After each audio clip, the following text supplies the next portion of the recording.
ఓం నమ శివాయ. ఓం నమో నారాయణాయ. నరదృష్టి నివారణ కాల భైరవాయ నమో నమః. హరి ఓం. నమస్తే అస్తు భగవన్ విశ్వేశ్వరాయ మహాదేవాయ త్రయంబకాయ త్రిపురాంతకాయ త్రికాగ్నికాలాయ కాలాగ్నిరుద్రాయ నీలకంఠాయ మృత్యుంజయాయ సర్వేశ్వరాయ సదాశివాయ శ్రీమన్మన్మహాదేవాయ నమో నమః. హరి ఓం. మా ఛానల్కి స్వాగతం. చూస్తున్న వీక్షకులకు ప్రేక్షకులకు ప్రియ కాల భైరవ భగవద్బంధులకి స్వాగతం పలుకుతూ మమ్మల్ని ఎంతగానో ఆదరిస్తూ ఉండబడినటువంటి ప్రియ సోదర సోదరి మణులు అందరికీ కూడా అందరికన్నా ముందస్తుగా మహాశివరాత్రి పండగ శుభాకాంక్షలు. 16/2/2025 నుండి 28/2/2025 వరకు పుట్టినటువంటి వారందరికీ కూడా ముందస్తుగా జన్మదిన శుభాకాంక్షలు.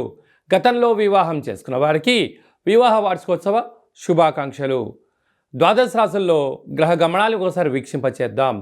వృషభ రాశిలో దేవగురు బృహస్పతి సంచార స్థితి, కన్యరాశిలో కేతు సంచార స్థితి, కుంభరాశిలో రవి బుధ శని సంచార స్థితి, మీనరాశిలో రాహు సంచార స్థితితో ద్వాదశ రాశుల్లో గ్రహ గమనాలు ఈ విధంగా ఉన్నాయి. మీనరాశి వారికి ఎలా ఉండబోతుందో ఈ వీడియోలో సవివరంగా సంపూర్ణంగా తెలుసుకుందాం. మీనరాశిలో ఏ నక్షత్రాలు వస్తాయనగా ఉత్తరాభాద్ర నక్షత్రంలోని 4 పాదాలు, రేవతి నక్షత్రంలోని 4 పాదాలు, పూర్వాభాద్ర నక్షత్రంలోని చివరి పాదం కలిపితే మీనరాశి అవ్వడం జరుగుతుంది. చాలామందికి పుట్టినటువంటి కాల సమయంలో డేటా బర్త్లు లేనటువంటి వారికి పేరు యొక్క మొదటి అక్షరాన్ని అనుసరిస్తూ ఆ రాశిని తెలుసుకునే ప్రయత్నం చేద్దాం. ది, దుమ్, షం, జా, ధ, దే, దో, చా, చి అక్షరాల వారందరూ మీనరాశి జాతకులే. మీనరాశికి అధిపతి దేవగురు బృహస్పతి. వీరికి ఏళ్లనాటి శని సంచార స్థితి జరుగుతున్న విషయం తెలిసినటువంటిదే. రాశిలోనే ఏడాది తర్వాత శుక్ర భగవానుడు రాహుతో కలిసి సంచారం చేయడం వలన బంగారు ఆభరణాలు, ల్యాప్టాప్లు, మెయిల్స్, మెసేజ్లు, ఓటీపీలు ఎంతో జాగ్రత్తగా పెట్టుకోగలగాలి. లేకపోతే నీ చుట్టూ ఉండబడిన వారే వాటిని తస్కరించబడే పరిస్థితి అధికంగా ఉంటుంది. తస్మాత్ జాగ్రత్త. 3వ స్థానంలో గురు సంచార స్థితి ఉండడం వలన తల్లిదండ్రులతో, గురువులతో, అన్నదమ్ములతో, అక్కా చెల్లెలతో ప్రశాంతమైన వాతావరణాన్ని ఏర్పరచుకోగలిగితే అన్యోన్యత, ఆనందము మీ సొంతం కాబోతుంది. అర్ధాష్టమ కుజుడు కారణం వలన మీ జన్మ నక్షత్రం రోజున అష్టమి, అమావాస్య తిథులు ఎందున వాయు జల ప్రయాణాలు పెట్టుకోవద్దు. ఆవేశానికి దూరంగా ఉండండి. యంత్రాలతో, ఆయుధాలతో తస్మాత్ జాగ్రత్త. సప్తమ స్థానంలో కేతు సంచార స్థితి ఉండడం వలన ప్రతి విషయాన్ని మీరు క్షుణ్ణంగా తెలుసుకోండి, చదవండి, వ్రాయండి. ఆ తర్వాత మీరు మాట్లాడే ప్రయత్నం చేయగలిగినట్లయితే రాబోయే కాలంలో భవిష్యత్తుకు మీరే దిక్సూచి అయ్యే పరిస్థితి చాలా అధికంగా ఉంటుంది. వ్యయంలో త్రిగ్రహ కూటమి. ఆత్మకారకుడు, ఆరోగ్యకారకుడు రవి, బుద్ధికారకుడు బుధుడు, ఆయుకారకుడు శని భగవానుడు ఉండడం వలన విశేషమైనటువంటి ఆనందం, ఆరోగ్యం మీ సొంతం కాబోతుంది. కాకపోతే వ్యయంలో ఉండడం వలన అనారోగ్యము, వాహన ప్రమాదాలు పొంచి ఉన్నాయి. ఈ వీడియో మీరు చూస్తున్నారు అన్నట్లయితే మీరు మహాదేవుడికి శివరాత్రి రోజున అభిషేకం చేసే సమయం ఆసన్నమైందని చెప్పి గుర్తు పెట్టుకోగలగాలి. మహాదేవుడికి నవధాన్యాలతో అభిషేకం ఎప్పుడైతే చేస్తారో గ్రహదోషం తొలగి గ్రహయోగం కలిగి మీరు ఏదైతే అనుకుంటున్నారో అన్నింటా విజయం మీనరాశి వారి సొంతం కాబోతుంది. కాకపోతే దయచేసి తొందరపాటు నిర్ణయాలకు ఇది సరైన సమయం కాదు. ఎందుకనగా వ్యయంలో 3 గ్రహాలు సంచారం చేయడం వల్ల అధికమైన ఖర్చులు పొంచి ఉన్నాయి. ఇలాంటి కాల సమయంలో మీరు ఒత్తిడికి గురవడం, సతమతం అవ్వడం, అనేక రకాలుగా ఇబ్బందికి వెళ్ళడం, మాట దొరలడం, మాట అనిపించుకునే పరిస్థితి ఉంటుంది.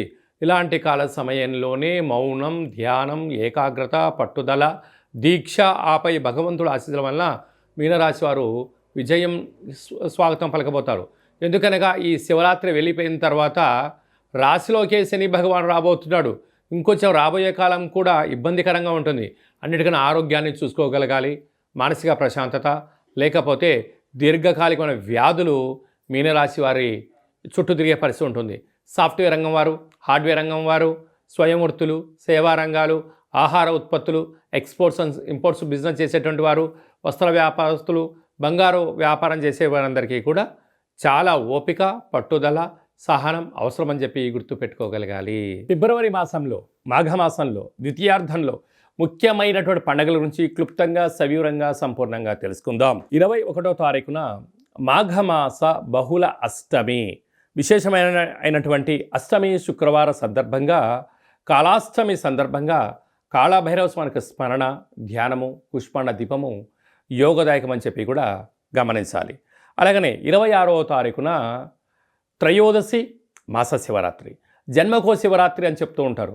11 మాసాలలో 11 మాస శివరాత్రులు, ఒక్క మహాశివరాత్రి పండుగ సందర్భంగా మనమందరం కూడా మహాదేవుడికి యథాశక్తిగా భగవంతుడికి ఫలం పత్రం పుష్పం తోయం అన్నట్టుగా యథాశక్తిగా భగవంతుడికి ఒక కృతజ్ఞతాభావంగా జలంతో అభిషేకం చేస్తే ఆయుష్, పంచామృతాలతో అభిషేకం చేస్తే ధన సంపద, అలాగే మనకు కింద 16 పండ్లు పైన 16 పండ్లు ఎలా ఉంటాయో 16 రకములైనటువంటి ద్రవ్యాలతో అభిషేకం చేయడం వలన అపార కుబేర సంపన్నులు అవుతామని చెప్పి గమనించగలగాలి. కనుక మహాశివరాత్రి రోజు యథాశక్తిగా దైవనామస్మరణ, ఆధ్యాత్మిక చింతన, అభిషేకము, జాగరణ, స్వామివారికి కళ్యాణ మహోత్సవంలో పాల్గొనడం, ఆ అక్షంతల శిరస్సు పైన వేసుకోవడం వలన గృహంలో ఉండబడినటువంటి వాస్తుదోషం, జాతకంలో ఉన్న గ్రహదోషం తొలగి అఖండ ఆయుర ఆరోగ్యాలని మహాదేవుడు ప్రసాదిస్తాడని చెప్పి గమనించగలగాలి. అదే కాకుండా 27వ తారీఖున విశేషమైనటువంటి గురువారము ధనిష్ఠా నక్షత్ర సందర్భంగా మాఘ అమావాస్య, అంటే మాసానాం మాఘమాసం అని చెప్పి మనము వేదాలు చెప్తూ ఉంటాయి.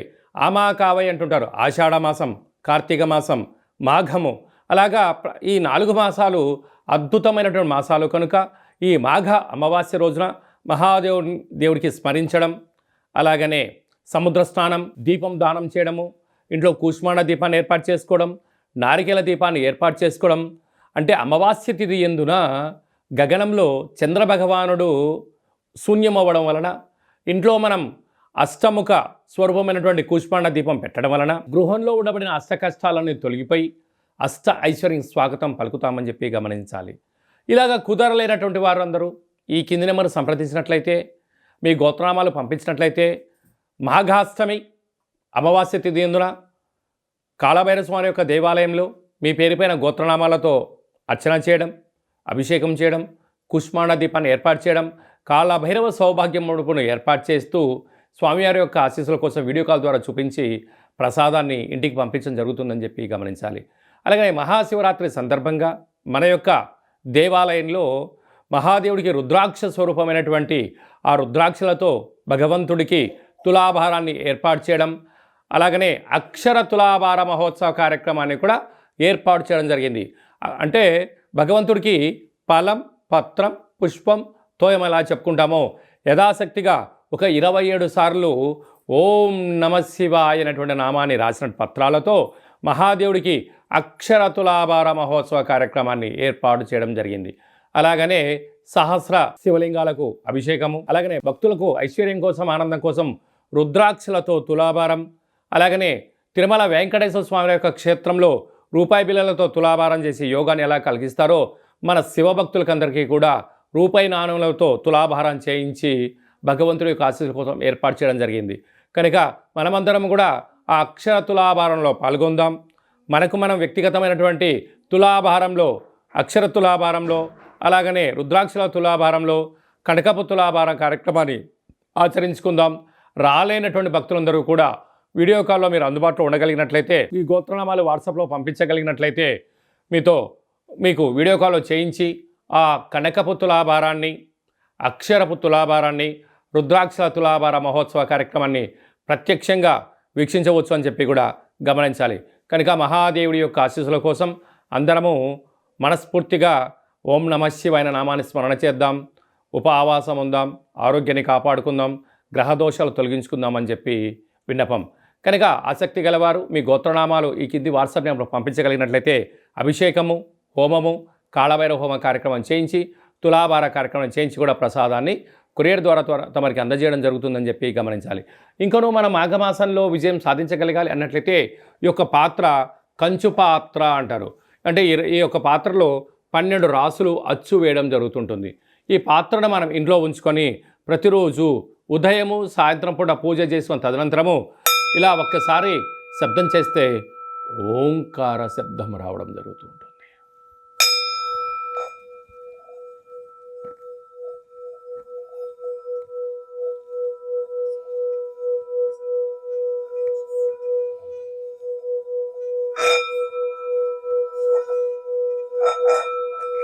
ఈ యొక్క ఓంకార శబ్దాలను సృష్టించడం వల్ల మహాదేవునికి మనం అనుకుంటున్న కోరికలు వినవించుకోవడం, అనుకున్న పనులు విజయం సాధించడం, మనిషి శరీరంలో ఉండబడినటువంటి షట్చక్రాలైనటువంటి మూలాధార, స్వధిష్టాన, మణిపూరక, విశుద్ధ, అనాహత, ఆజ్ఞాన చక్రాలు వికసింపచేయడం, బ్రహ్మజ్ఞానం కలుగుతుంది, అదృష్టం కలుగుతుందని చెప్పి గమనించాలి. ఈ యొక్క అక్షయ పాత్రతో పాటు మీకు ప్రత్యేకంగా కాలభైరవ హోమము, 20 రకాల వస్తువులతో దిష్టి తీయించడం ఏర్పాటు చేయడం జరుగుతుంది. కనుక ఈ స్వామివారి యొక్క పాత్రను సొంతం చేసుకోవాలనుకున్న వారందరూ ఈ కింద నెంబర్ను సంప్రదించినట్లయితే, మీ అడ్రస్ పంపించినట్లయితే కొరియర్ ద్వారా కాళభైరవ స్వామికి అక్షయ పాత్ర అందజేయడం జరుగుతుందని చెప్పి గమనించాలి. మీ వ్యక్తిగత జాతకం తెలుసుకోవాలనుకుంటున్నారా? మీ పేరు, పుట్టినటువంటి తేదీ, నెల, సంవత్సరం, సమయం రాసి పంపించినట్లయితే 100 సంవత్సరాల జాతకాన్ని సవివరంగా, సంపూర్ణంగా, క్లుప్తంగా వ్రాయించి పంపించి మీరు పుట్టినప్పుడు గ్రహ గమనాలు ఎలా ఉన్నాయి, ప్రస్తుతం ఎలా ఉంటున్నాయి, రాబోయే కాలంలో ఎలా ఉండబోతున్నాయో సవివరంగా, సంపూర్ణంగా తెలియజేయడం జరుగుతుందని చెప్పి గమనించాలి. చాలామందికి పుట్టినటువంటి కాల సమయంలో డేటా ఆఫ్ బర్త్లు లేనటువంటి వారికి మీ పేరు యొక్క మొదటి అక్షరాన్ని అనుసరిస్తూ రాశిని తెలియజేస్తూ గ్రహ గమనాల్ని ఒకసారి వీక్షింపచేస్తూ భూత, భవిష్యత్, వర్తమానాన్ని రమణ శాస్త్రం ద్వారా అనగా గవ్వళ ద్వారా కాళభైరవ ఉపాసన చేత భూత, భవిష్యత్, వర్తమానం తెలియజేయడం జరుగుతుంది. కనుక జాతకాన్ని తెలుసుకుందాం, జీవితంలో అడ్డంకులను తొలగించుకుందాం, ఐశ్వర్యానికి, ఆనందానికి స్వాగతం పలుకుతామని చెప్పి గమనించాలి. కనుక జాతకాన్ని తెలుసుకోవాలనుకుంటున్న వారందరూ ఈ కింద నెంబర్ను సంప్రదించి అపాయింట్మెంట్ తీసుకొని సంప్రదించగలరు.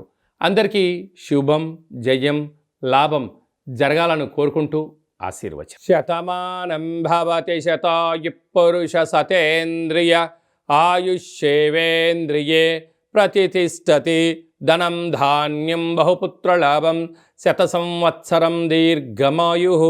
సర్వే జనా సుఖినో భవంతు, లోకా సమస్తా సుఖినో భవంతు. సర్వం శివార్పణమస్తు. మరొక్కసారి మహాశివరాత్రి శుభాకాంక్షలు. ఈ వీడియో మీకు నచ్చినట్టయితే లైక్ చేయండి, షేర్ చేయండి, మా ఛానల్ని సబ్స్క్రైబ్ చేసుకోండి. మేము చేస్తున్న వీడియోలు, ఆధ్యాత్మికమైన వీడియోలు అందరికన్నా ముందుగా మీరు చూడాలి అన్నట్టయితే గంట సింబల్ను ప్రెస్ చేయండి, అలానే బటన్ తెలియజేయండి. భగవంతుడి యొక్క ఆశీస్సులు పొందండి.